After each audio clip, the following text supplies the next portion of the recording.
everyone. Thank you so much for joining us this evening to our virtual author program. I'm very pleased to welcome two guests tonight. Our virtual author visit is with author Alyssa Cole, and her most recent book is When No One Is Watching. I'll just read a little bit about Alyssa. She is a New York Times and USA Today bestselling author of romance, including historical, contemporary, and sci-fi, and thrillers. Her Civil War set espionage romance, An Extraordinary Union, was the American Library Association's RUSA Best Romance for 2018. Us librarians love you. And A Princess in Theory was one of the New York Times 100 Notable Books of 2018. So thank you so much for joining us, Alyssa. Thank you. And I'm also very glad to welcome our guest interviewer and super fan, Alyssa Flynn.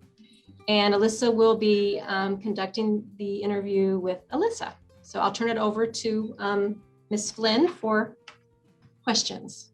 Awesome. Well, thank you so much, Alyssa, for agreeing to do this interview. I'm just super excited. So I guess the first thing I want to talk to you about is based on When No One Is Watching.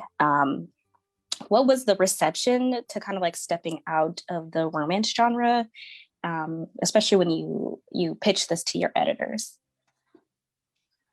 The reception, I mean, it was pretty normal. So I worked with the same editor that I worked on The Reluctant Royals and The Runaway Royals, my editor, Erica Sang.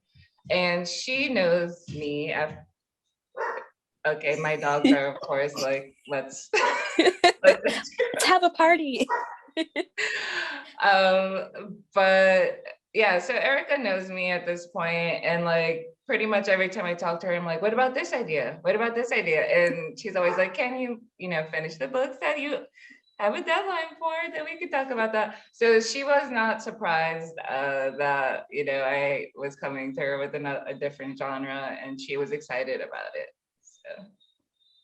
So the reception so far has been pretty good. And because several of my books do have like romantic suspense and thriller elements.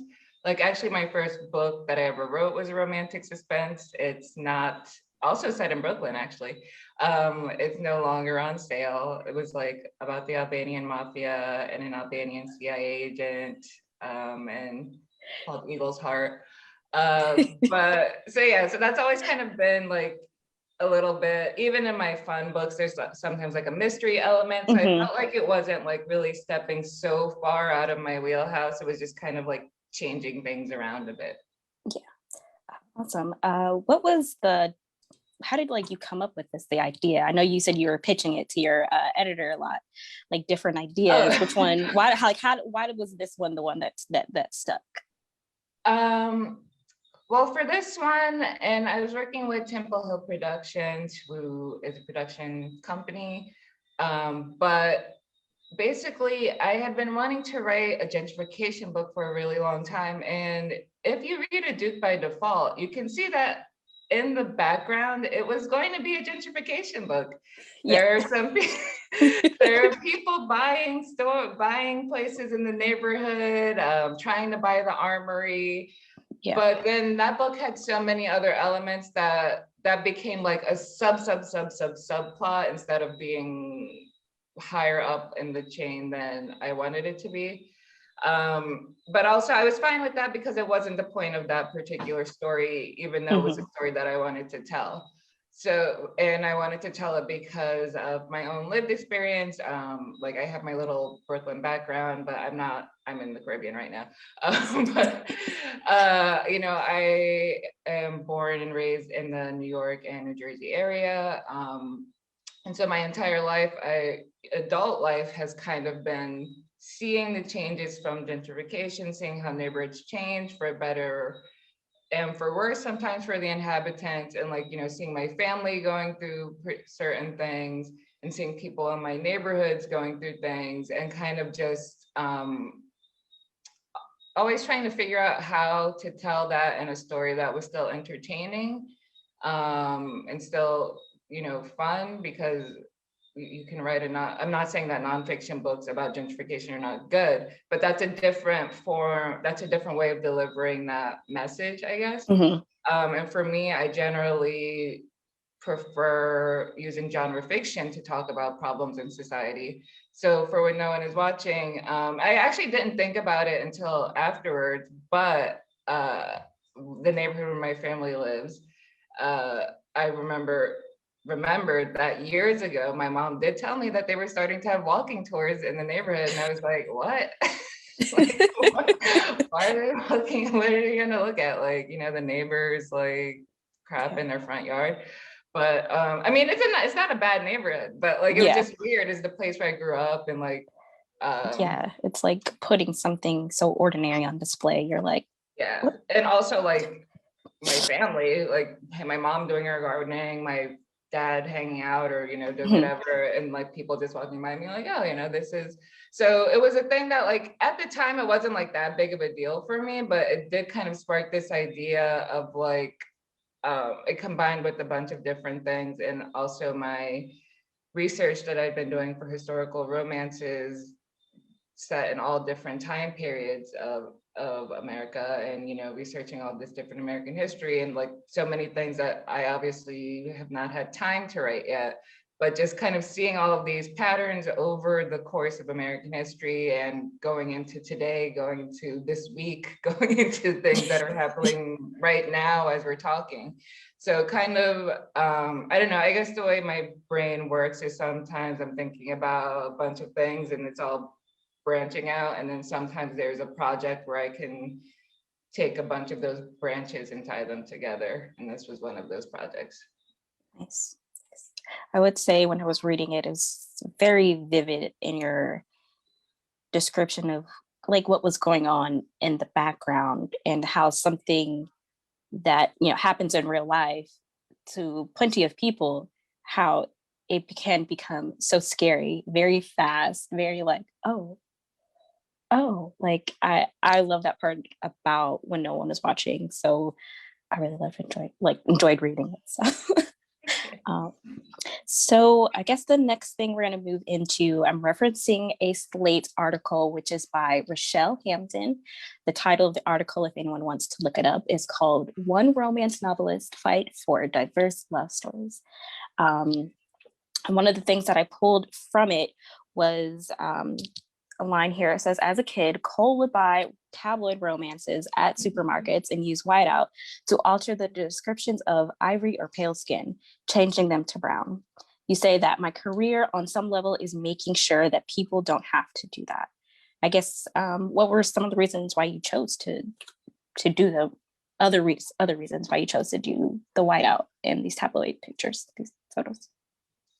No, just for me, I generally am kind of a person that if I'm like if I want to see something, I'm like, okay, let me let me see what I can do about this. So at that point, I was like a child. I did want to be a writer even back then, but I wasn't, at that point I wasn't at the stage of like writing very long, like even longer short stories. I did attempt to write a novel when I was 7. I did not get past the first page. I spent a lot of time making the cover, and then I didn't write the book. And it was fan fiction. It was going to be self-insert fan fiction anyway. Not that there's anything wrong with that, but copyright probably wasn't going to work out. So yeah, I didn't actually publish a novel until like 20 something years later. But if you hear something, that's my dogs. 2 of my dogs, like just having fun fighting on the couch. Ignore them.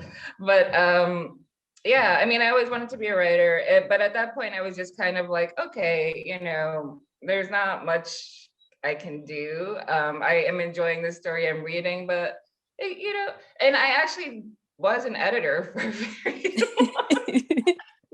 So that, it foreshadowed that one, but 2 of my future careers, where I was like, let's just change this up a little bit, see how it works.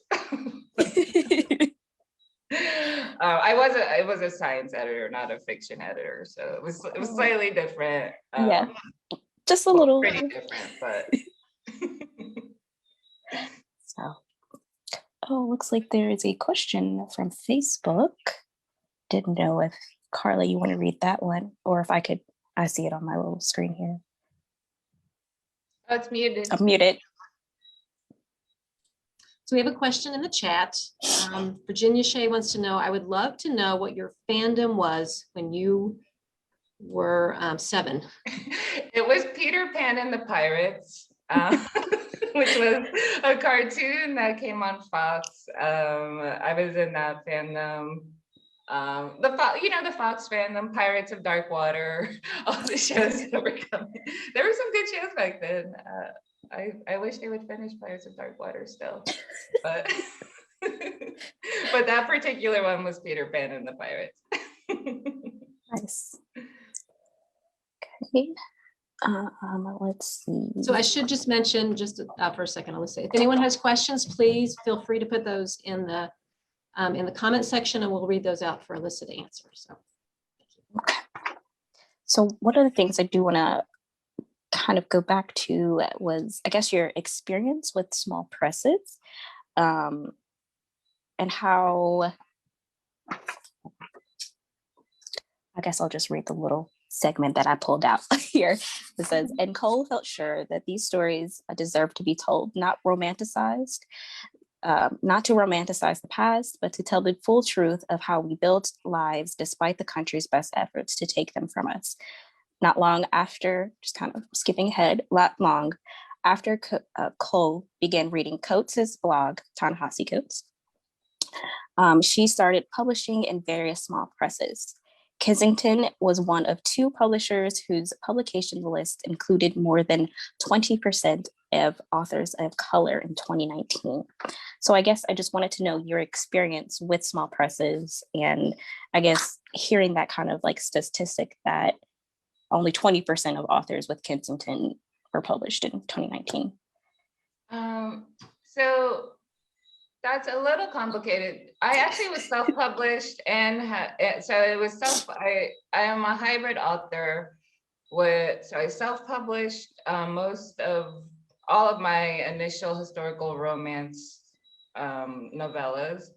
They were mostly self-published in anthologies that I curated with other authors. And again, it was born of a situation of, okay, I love historical romance. Why are we not in? So it was the whiteout situation, but like actually just, okay, we are writers, we can do something to change this. And so the anthologies were For Love and Liberty, which was diverse stories set during the Revolutionary War. And the co-authors were Lena Hart, Stacey Agdern, and I'm totally blanking right now. I feel like such a jerk. I will come back to that. Then it was many years ago. Also, the next one, the next 2 were done with the same people, Lena Hart again, and then Piper Hughley and Kiana Alexander, and one was centered around Juneteenth, stories throughout history centered around Juneteenth, and then the other was stories about Black abolitionists, Black women, not abolitionists, suffragettes, Black suffragettes.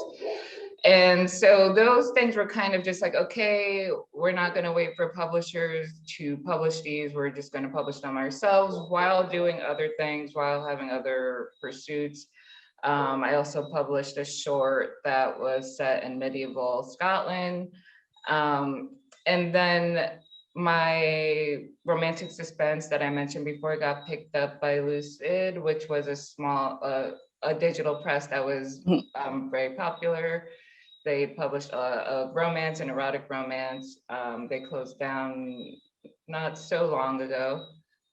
And then my next series, which was sci-fi Off the Grid, was picked up by Carina Press.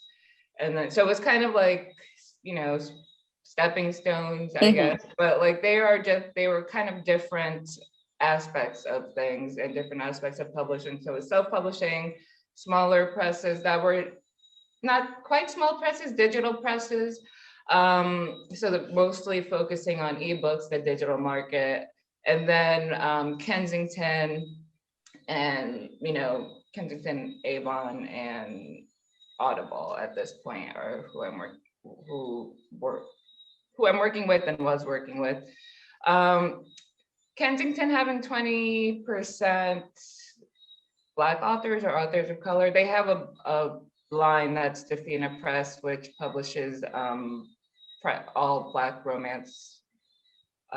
So I think for me, I mean, that's great, but it's also, I don't know.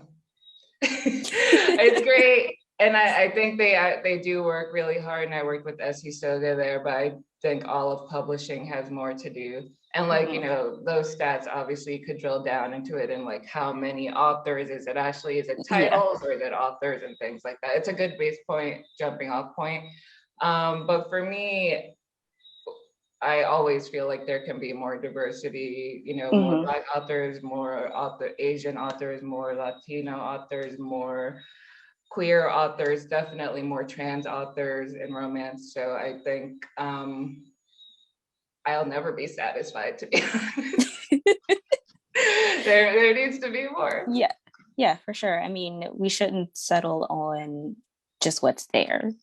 And the fact that you are part of the process and making sure that there's more out there for people to read, people that you hear this a lot. A lot of people want to pick up stuff and feel like this is me. You don't really have to alter the descriptions inside of books, because that's what I have done that, honestly. I would pick up books and I would just be like, I wouldn't like scratch them out, but in my head, I would change the descriptions just to make it feel, I guess, not welcoming, but just more for me personally. So as a Black writer, Black author, what do you think the power is with small presses versus like self-publishing? Where do you think that there's a lot of power in self-publishing because this is just you're pushing it out more yourself, or you feel like there's more with small? I think that it depends. It really depends. Self-publishing is a huge industry, and it actually just kind of depends on your skill set as an author. There are some people who absolutely do not want to deal with, choosing the cover, finding an editor, marketing, and all of those things that publishers take care of to a certain extent, distribution. But there are certainly people who are doing extremely well. Many authors of color, many people from marginalized groups who are like, okay, I'm going to do this. I don't actually need a traditional publisher or even a small press, because I can do this and also take most of the profit for myself.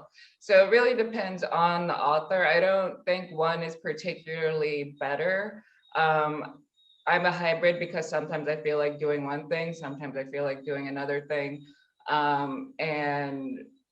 I also don't feel like doing all of the work sometimes because I'm just like not organized enough. But there are people who are like really organized, really have it together, have a great head for marketing, and they are totally on top of all of that stuff.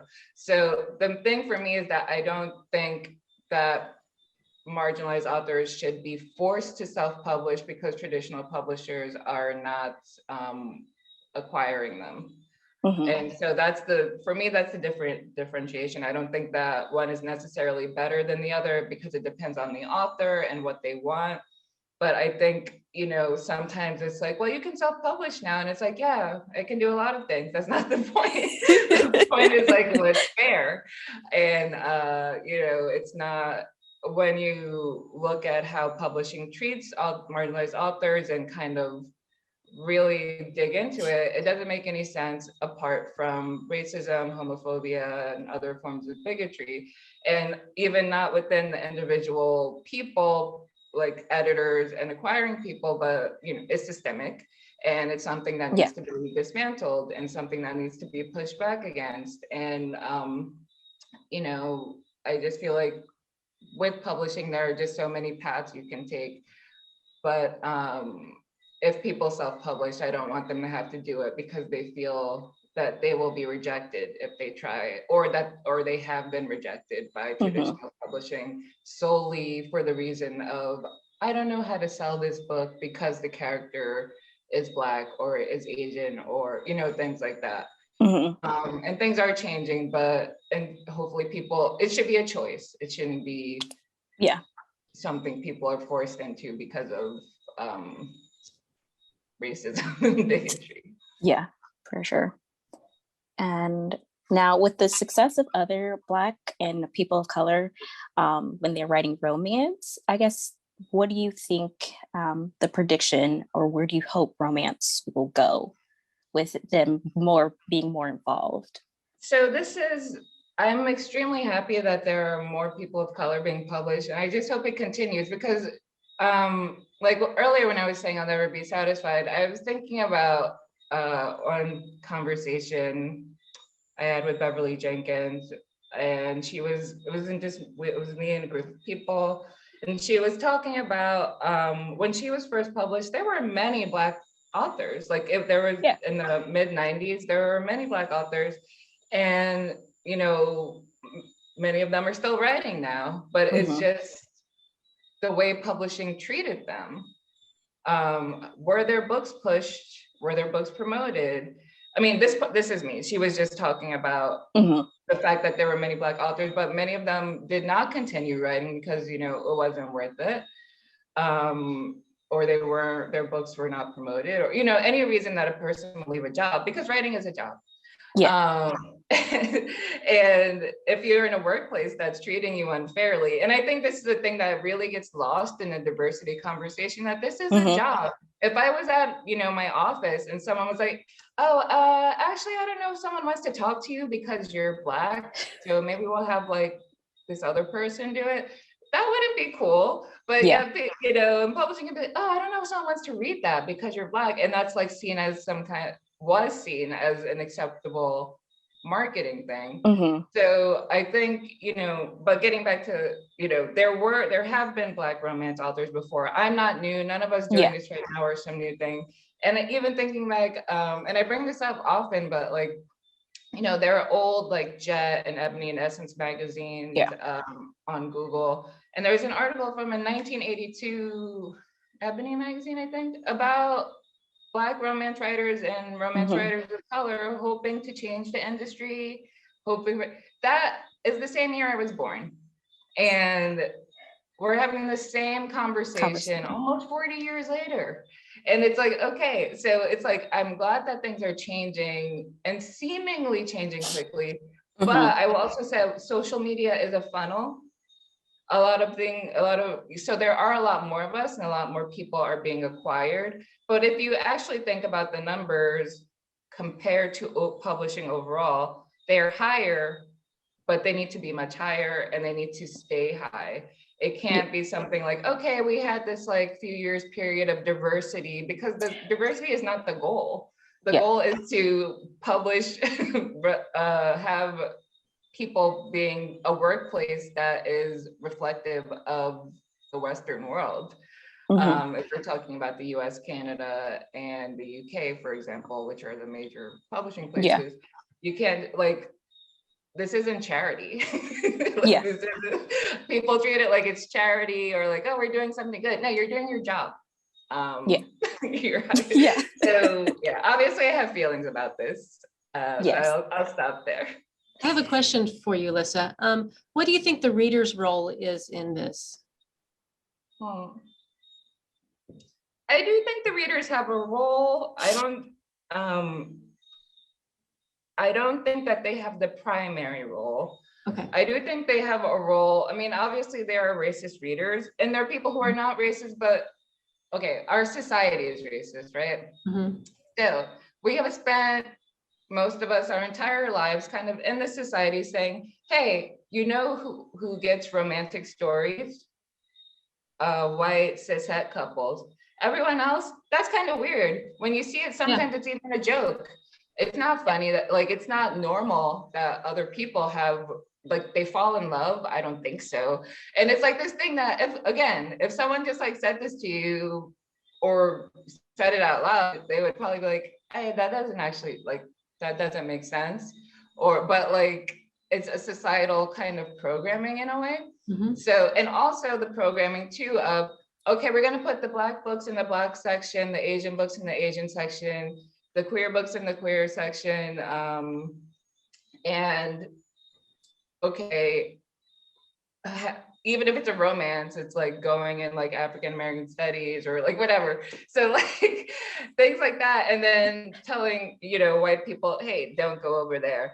Or it's straight people, don't go over there. Those books aren't for you. So then those books never get seen. So like there, you know, there is like out and out, there are terrible racist people, which is abundantly clear. But there's also kind of the societal programming of what is for you, what's not for you, and also people feeling a discomfort. And I think this is something that doesn't get talked about as much as it needs to, that a lot of, I mean, I'm not trying to convince anyone to see me as a human being. I'm a human being, but, and worthy of love. But if someone reads my book and experiences that, that's great. But I think we don't talk about the fact that this society kind of trains people not to see people who look like me or people who look like you as worthy of love. And there's a discomfort for many people when they pick up a romance novel and it's like, wait, this isn't the side character, this isn't the best friend. Oh, this is the person who is getting like lavished with affection. And there's an actual discomfort that some people have to kind of work through when they see people who are not fitting and even, I mean, I think I have even heard from readers of color who are not used to seeing themselves reflected in books that it was weird for them. So like, that is the level of kind of programming, I guess. I'm calling it programming, but just like what has been normalized and what hasn't been normalized. So I think for readers, you know, pick up books that seem interesting to you. You don't have to like, it's not like vegetables that you have to try something you won't like. But I do think, you know, if you pick something up and you're experiencing discomfort, like, yeah, maybe you don't like it. Everyone has different tastes, but also like maybe, okay, do I not like this or am I uncomfortable? And like try another book. If you pick up a book you don't like from an author of color, try another one. I mean, I don't like every book I pick up from authors of any race. So if you pick up a book you don't like, do the same thing you would do with any other book and say, okay, this didn't work for me, I'll try another one. Because it's not like a genre. It's like, you know, it's not like POC books and then every other book. Just find a genre you like. If you see a book by an author of color that looks interesting to you, you can pick it up and see if you like it. And if you don't like it, try another one. I do think readers can help by reading books, asking, you know, if you don't have money and you see a book that you would like to read, asking your library to order it. If you are able to order it, pre-ordering books when they are, before they're published, so that publishers know their people want to read them. And talking about them, if you feel comfortable, like if you're someone who talks about books, telling other people that you read it and enjoyed it. So I don't think the pressure should be primarily on the reader, but readers can help, I guess, is the thought. Thank you. Definitely agree. I definitely agree. I noticed sometimes when I'm in a bookstore, I notice that it's Black books by Black authors. They seem to be othered. And that makes me feel like, I was like, why does it have to have their own section over here? And I feel like people have to get used to the fact that the traditional publishers, they're not always going to pick it up. So pick up the person's story and give it a new cover and stuff like that. So I think, you know, you're right, there is that discomfort that we have to work through, that we have to be like, okay, well, just because the cover looks like this doesn't mean that the story is less than. I think that's something that we also have to think about as well. when it Yeah, comes and to. I mean, I think that's part of the programming. Yeah. And like, I don't mean it in like a conspiracy, because since I do write like conspiracy theory stuff, I don't mean it like in a conspiracy theory. I just mean like in a how society works and how it directly and indirectly tells people that things work. And like, I think about things with like, particularly with publishing and reading, and publishers, for example, thinking, okay, Black people don't read. And then that existing with the same reality as in a country where they had to make it illegal for Black people to read. Yeah. Because obviously Black people read. But it's like, and the desire was so strong that even though it was illegal, people were still reading and learning to read. So it's these kinds of things where it's like, okay, for so long publishers were like, yeah, that makes sense, but no, it doesn't make sense when you think about it. But it only made sense because of the direct and indirect ways in which society kind of pushed that idea. Okay. My next question.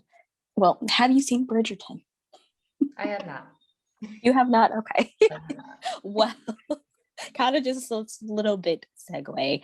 Do you believe that there will come a time where there are Black writers, authors of color, who will get their chance to have their works to be adapted? Yeah. I mean, authors already have their, see, okay, this is my issue with the Bridgerton conversation. Bridgerton in the book is white. And there's nothing wrong with being white, obviously, but on the show, I'm kidding. On the show, because it's a Shondaland show, it was diversified. So now it's being drawn into all of these diversity conversations and romance when it has nothing to do with diversity and romance. The book now has a Black man on the cover. The character in the book is white. It's weird. For me, I find it very weird. And I'm not gonna lie about how I feel about it, because then, okay, so my main feeling is that people are like, okay, now that this has happened, Black authors will be optioned. There have already been like many Black authors, including myself, who have been optioned way before Bridgerton came out. Yeah. And Hollywood stuff takes a long time, which is all I'm going to say about it. But so now it's like this other weird thing of like, okay, there's a white romance novel with white protagonists that was given like a diversity makeover, and now somehow that's supposed to help Black authors. And so anything, like I'm already seeing people starting to like compare Black author stuff to, okay, this is the Bridgerton effect, or like, no, it has nothing to do with us, like, to be frank. And I understand kind of the connection, but like as someone like within that, it honestly doesn't really affect us in any way. People are not like, I'm gonna go buy Black romance novels because I watched Bridgerton. Maybe some people are, but I don't think it's significant. Yeah. I don't think like it's significant, like they're just gonna go buy the rest of the Julia Quinn books, which are all white characters. So like, I do think the show is important in some ways, but not quite in the way that other people think it's important. I don't think it has anything to do with me as a Black romance author, basically. I would say that it was very weird. I was changing the characters. I was changing Simon's descriptions while I was actually reading the book, because I watched the show and then I read the book. But I do hear about this a lot, is that these works from Black authors, from people of color, they're kind of like, I guess they're stuck in production hell. Well, that's what I hear. I think the main thing is that a lot of them were acquired around like, okay, so when we think about how diversity and romance was working, the ball was really started rolling in traditional publishing in 2017, 2018 being, I think, probably the biggest year. And then 2018, more and more people being published, books coming out in 2018, 2019, and then we had the coronavirus. And Hollywood production stopped for the most part.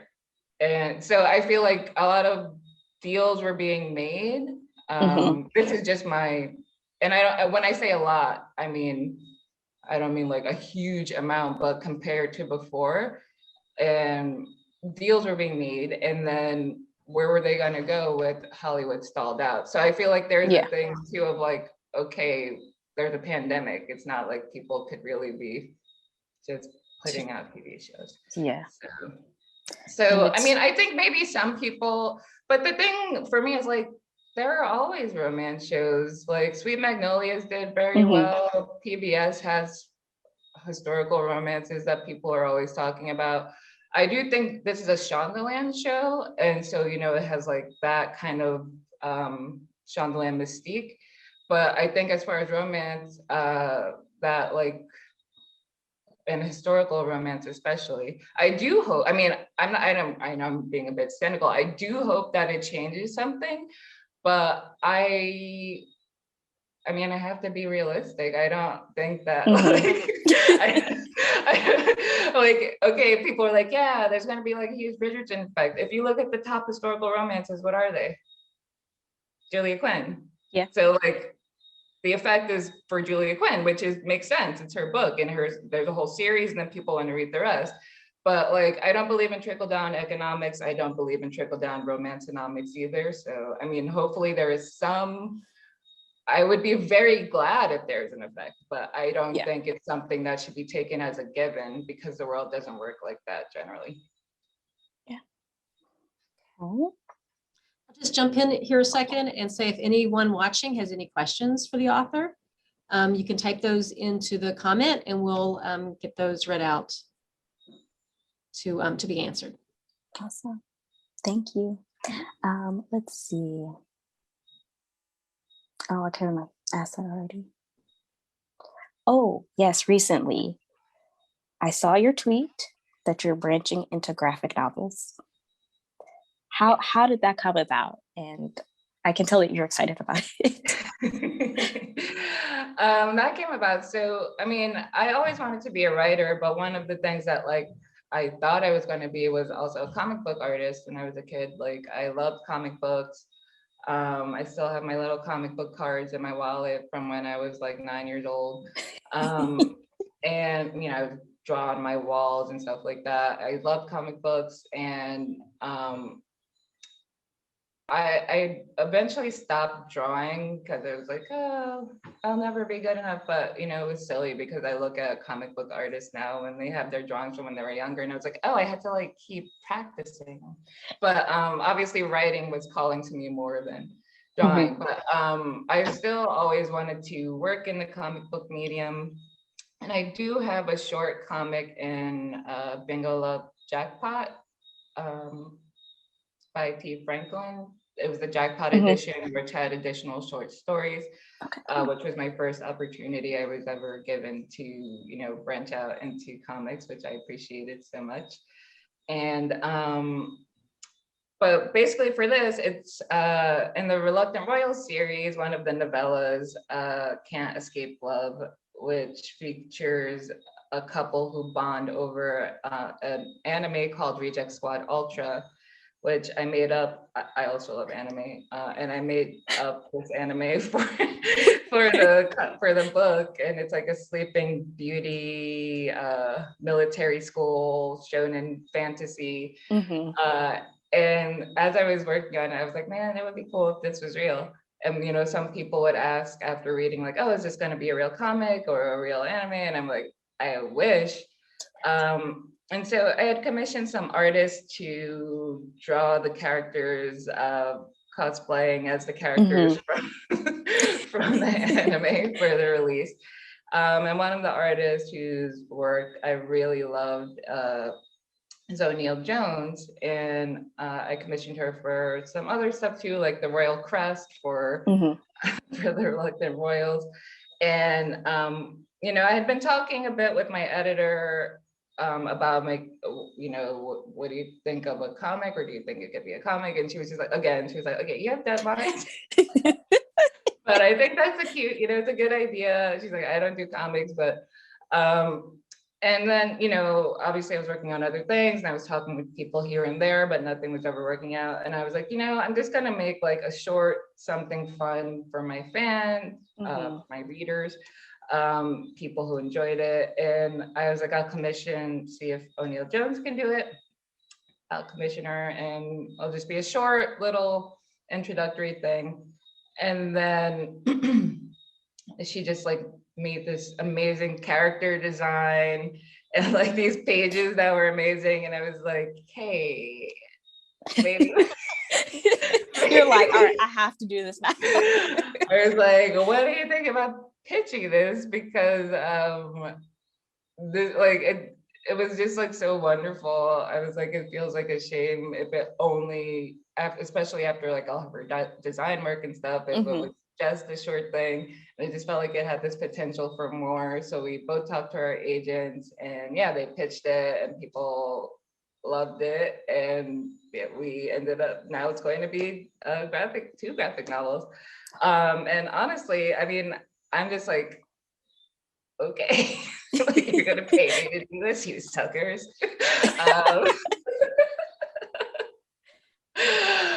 Okay, don't tell anyone that I would have done it for free. But no, so it's one of those things that really is like a lifelong dream come true kind of thing. And I love O'Neill Jones's art so much, and it just fits so perfectly with the story. So nice. I love it. Now I'm like super excited. I have one question just aside, just super random. Top 3 animes. Top 3 anime. The OG for me is Ranma 1/2. Basically, I don't know what my life would be if I had ever seen Ranma 1/2. And I will say that I bought the DVD box set like after I got married, and I was watching it with my husband, and he was like, the main heroine is Akane, and he was like, "This is just you." And I was like, no, it's not. And then I was like, oh, okay, but maybe it is. So Ranma 1/2. Then after that, it gets a bit hard. I've really been loving some recent animes that came out. So every time, everything else kind of shifts. Ranma 1/2 stays there. But like, I mean, older Cowboy Bebop and Trigun. Yeah. Newer, if we're talking action, then Demon Slayer and Jujutsu Kaisen, which was just out. Yuri on Ice, one my favorite. Yuri on Ice. Like, I love it so much. That anime has actually inspired me to write like my own little short story of a Black girl who decides to follow in her brother's footsteps of being a figure skater. But that's totally like aside, but like, no, that's awesome. Like, oh, and I was gonna say, I feel like it is one of those, that's definitely major top 3 next to Ranma 1/2 in life-changing anime, and kind of thinking as a creator, thinking about how I work. And in part because, and I say this often in interviews, but I was reading an interview with one of the creators, Mitsuru Kubo, and someone, because it's an ice skating romance, but it's queer romance. It's an ice skating anime with romance, major romance elements, and queer romance elements. And someone asked her, like, isn't it unrealistic that like there's no homophobia? And she was like, I made this. She's like, I created this world, and I get to decide what happens in it. And it was just like one of those things that has really reset how I thought about every element, or not having to think about every element. Like, it's a choice. I made it, and you either like it or you don't. So yeah, I guess my top 2 would be Ranma 1/2 and Yuri on Ice, and then like, it's hard to narrow it down. The classics: Cowboy Bebop, Trigun. Okay, that's all.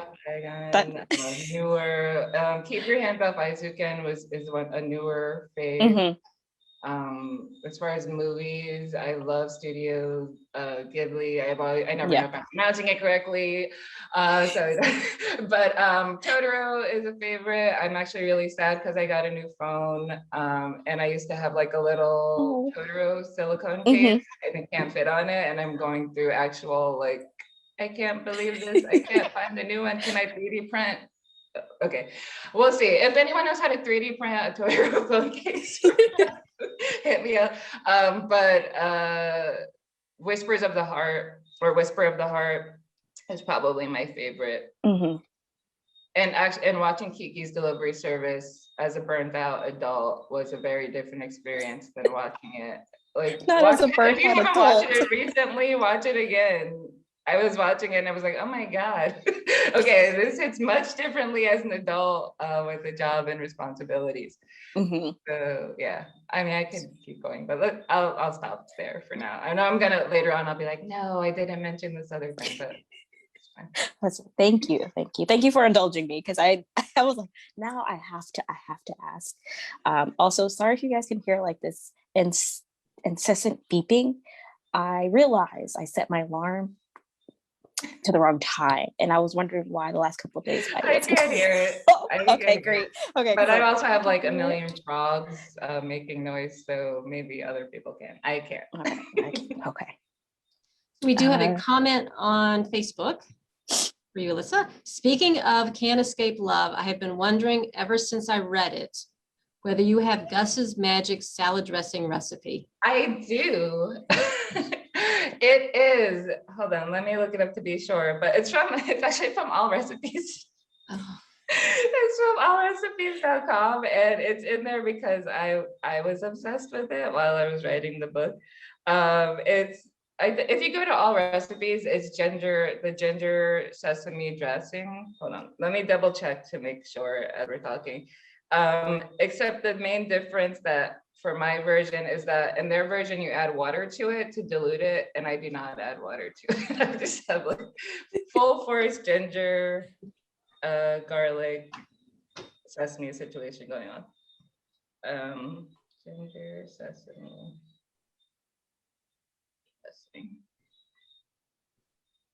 Okay, I'll just look that up and make sure that's the actual name of it. Oh, I think it might be Asian ginger dressing. That sounds delicious. Making me hungry. And you can add water, try it with water, try it without water. I find the concentrated form better. And I also mix it with the hand mixer to blend it, or you can put it in a blender or whatever. Okay. I don't think I have any more questions. I have one last question, if we're about to wrap things up. When you're not reading romance yourself, what is your favorite genre to read? And do you have any books to recommend? Okay, yeah, I'm gonna again look at my phone to see what I'm reading. So I like honestly, all kinds of things and other genres that I write in as well, like sci-fi and thrillers. Books to recommend. Let me look at of course, I just got a new phone, so everything is. Okay, so one thing I'll recommend that I just listened to, it's a short, if you use Audible, I know everyone doesn't love Audible originals, but is an Audible original by Falguni Kathari. It's called The Setup, and it's like 2 hours long. I listened to it while I was cleaning, and it's a short romantic comedy about a woman whose grandfather is trying to set her up, and a guy whose grandmother is trying to set him up. And it's just like a very cute, quick romantic comedy set in New York, and I really enjoyed it. Recently, I've been listening to nonfiction, which I can't talk about without revealing what I am writing.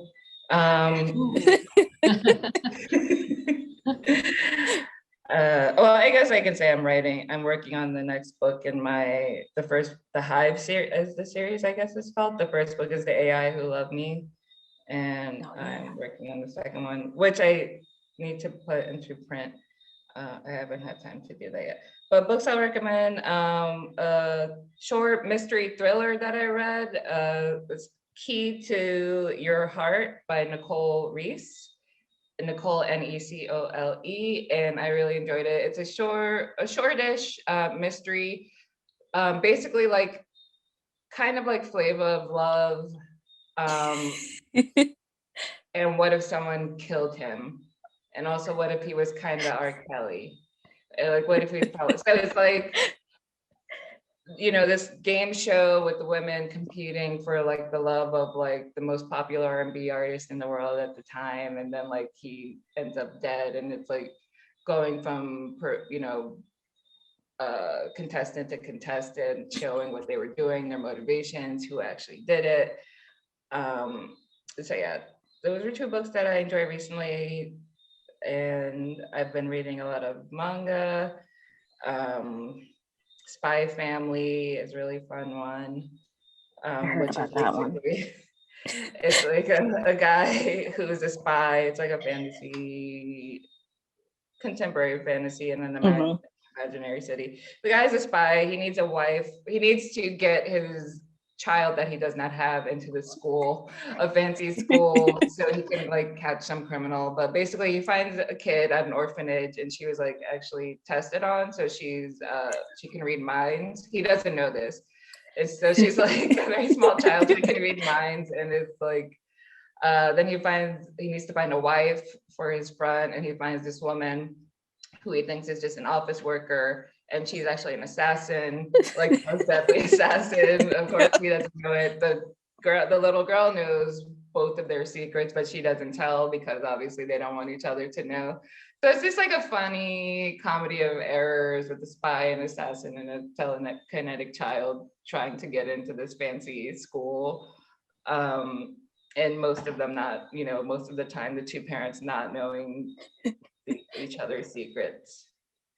Well, those all sound like a lot of fun. So I took notes. I've written them down. I'll definitely have to check out the Spy Family one.